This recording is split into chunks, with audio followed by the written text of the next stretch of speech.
Bonjour et bienvenue à cette toute nouvelle capsule qui en fait le début du 5e cours où l'on parle toujours de nos besoins fondamentaux. Donc aujourd'hui, on va se concentrer sur comment répondre concrètement à nos besoins fondamentaux.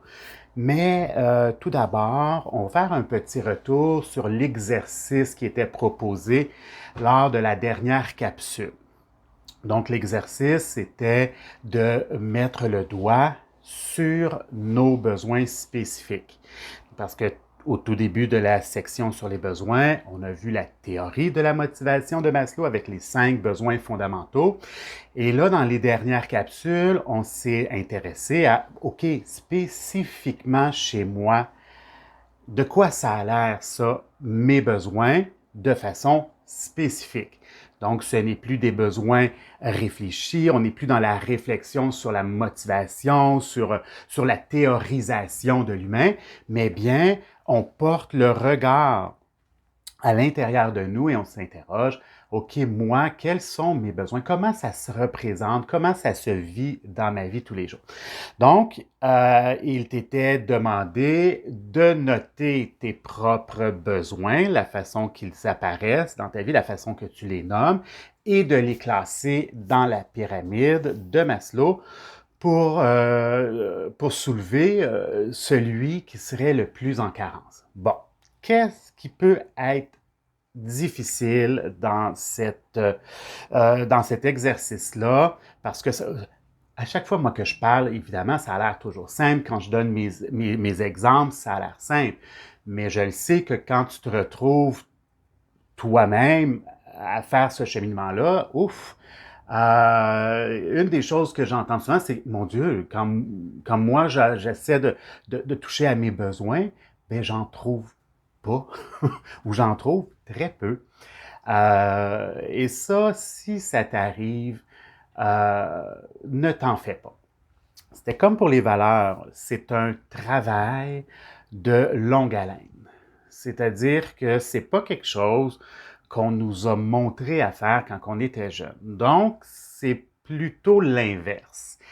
Pour plusieurs d'entre nous, on nous a appris à s'occuper des besoins des autres. Et puis le sous-titre de ça, c'est en espérant qu'en étant gentil avec les autres, les gens le soient avec nous et qu'ils répondent sans qu'on ait à le demander à nos besoins. Donc, vois-tu, c'est comme plutôt normal d'avoir de la difficulté à découvrir nos vrais besoins. Et puis, je crois que c'est dans la dernière capsule que je disais que Maslow lui-même disait que c'était une performance psychologique considérable de savoir réellement quels sont nos vrais besoins. Et c'est pour ça là, qu'on fait ce travail-là, pour le conscientiser. De vraiment prendre conscience que, OK, peut-être que je ne me connais pas finalement dans mes besoins. Qu'est-ce que j'ai de besoin?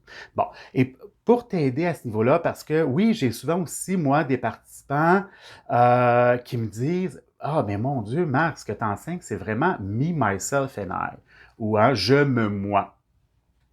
Et puis, et moi, ça me parle, c'est-à-dire ça me parle de la culture dans laquelle on a été élevé. C'est-à-dire qu'on ne doit pas porter le regard vers soi, on ne doit pas prendre soin de soi, c'est mal vu, on doit plutôt prendre soin des autres, s'oublier hein, devant le besoin des autres. Donc, à ce moment-là, euh, si c'est quelque chose qui te touche, qui te parle, juste à se dire que c'est normal, mais par contre, c'est pas la façon. Cette façon-là de fonctionner, de s'oublier pour penser aux autres, c'est un des facteurs de la dépression.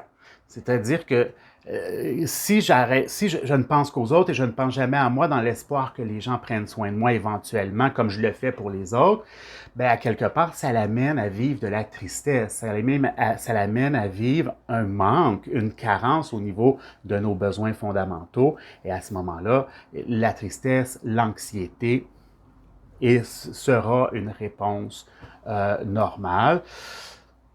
Moi, ce que je tiens à dire, si ça te concerne, ce phénomène-là, c'est que dans la réalité, plus tu vas connaître tes besoins et être en mesure d'y répondre d'une façon consciente et adaptée, bien, plus tu seras en mesure de voir et de répondre aux besoins des autres en disant un vrai oui.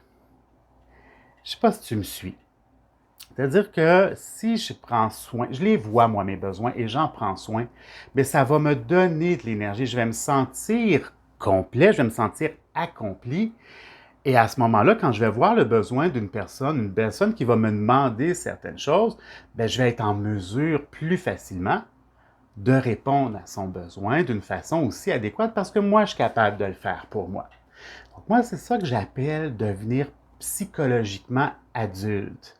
Donc, je ne suis plus dans le comportement infantile d'espérer que les autres prennent soin de moi, mais je suis plus dans l'adulte psychologique qui prend soin de moi et qui est en mesure consciemment aussi de prendre soin des autres en respectant ses propres compétences, ses capacités et également ses limites. Sur ce, je te souhaite, comme toujours, un bon cheminement et on se revoit à la 10e capsule. Bye bye!